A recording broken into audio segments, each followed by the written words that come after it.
धाकड़ खबर बेखौफसुमा बेबाक अंदाज पे पिछले राउंड में पाबंदी लगाई गई थी। आज गृह मंत्री बड़ी ऊंची ऊंची आवाज में कुछ हम पर आरोप लगा रहे थे।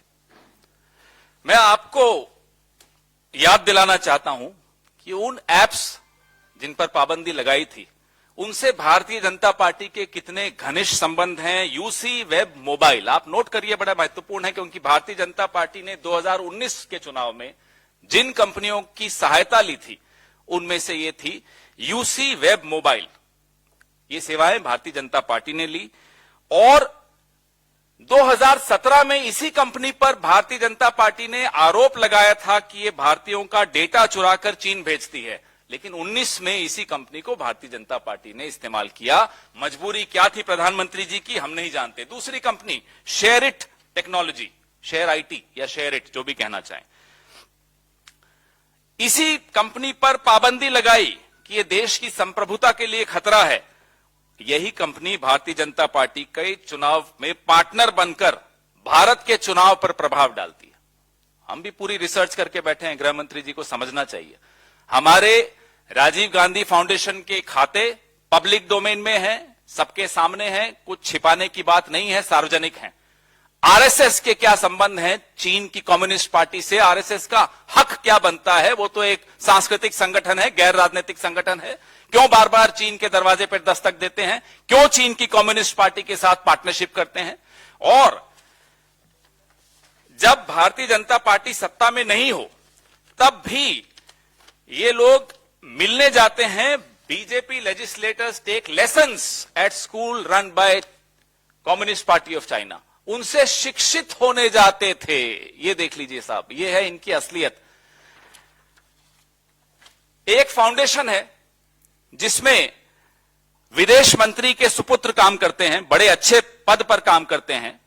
चीन के दूतावास ने उस फाउंडेशन को पैसे दिए, लगातार दिए, 2016 से लेकर लगातार देते आ रहे हैं।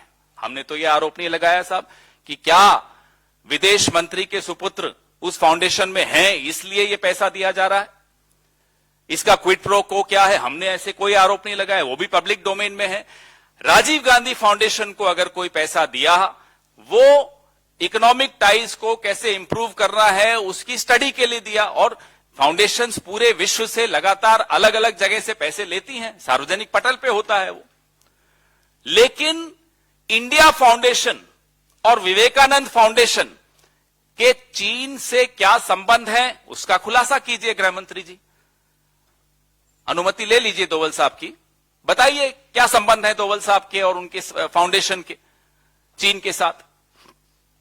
और एक और बड़ा रोचक तथ्य है, भारतीय जनता पार्टी जब चीन की कम्युनिस्ट पार्टी से मिलने 14 लोग गए तो क्या तय हुआ?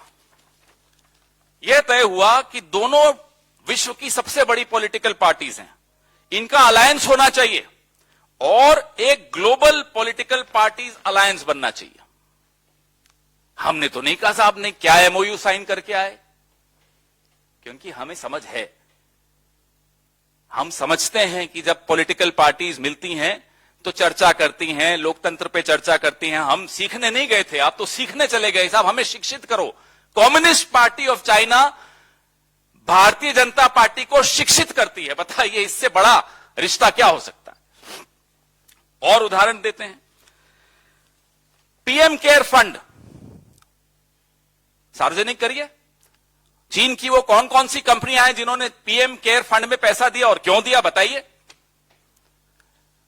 एक और महत्वपूर्ण कंपनी डोंगफैंग, बड़ा महत्वपूर्ण नाम है, याद रखिएगा, जब हमारी सरकार आएगी तो ये नाम रोज हेडलाइन में होगा, ये मैं आपको आज बता देता हूं। डोंगफैंग पे विश्व बैंक ने पाबंदी लगाई, यूरोप ने पाबंदी लगाई, पेंटागन ने पाबंदी लगाई। 2020 में जम्मू कश्मीर में स्मार्ट मीटर का कॉन्ट्रैक्ट डोंगफैंग को दे दिया हमारी सरकार ने, ब्लैकलिस्टेड कंपनी, चाइना की कंपनी। स्मार्ट मीटर का मतलब यह होता है कि जम्मू कश्मीर के तमाम नागरिकों का डेटा डोंगफैंग यानी कि चाइना के हाथ में आपने सुपुर्द कर दिया। बॉर्डर स्टेट जम्मू कश्मीर, डोंगफैंग से आपके क्या रिश्ते हैं, हम ये जानना चाहते हैं। क्या मजबूरी थी? विश्व बैंक ने पाबंदी लगाई, ब्लैकलिस्ट किया अमेरिका ने, ब्लैकलिस्ट किया यूरोप ने, और डोंगफैंग को एक महत्वपूर्ण बॉर्डर स्टेट का स्मार्ट मीटर का ठेका, माफ कीजिएगा, मोदी जी ने दिया। क्यों दिया? चलिए आइए गुजरात धौलेरा में चलते हैं, आपको ले चलते हैं। धौलेरा में 43,000 करोड़ के एमओयूज चीन की कंपनीज के साथ किसने साइन किए? कोई कारण रहा होगा कि चीन का जो सरकारी अखबार है ग्लोबल टाइम्स, वो लिखता है कि मोदी जी हार नहीं जाए कहीं गुजरात। अगर मोदी जी गुजरात हार जाएंगे तो चीन को बड़ा नुकसान होगा। क्या नुकसान होगा चीन को, हम भी ये जानना चाहते हैं। ये जो गौरव गोगोई जी बता रहे थे, 19 जून 2020 को दी गई क्लीन चिट चाइना को मोदी जी द्वारा, क्या ये राज इस क्लीन चिट का इन्हीं तमाम तथ्यों में तो नहीं छिपा हुआ? क्या ये राज धौलेरा में तो नहीं छिपा हुआ? क्या ये राज डोंगफैंग कंपनी में तो नहीं छिपा हुआ?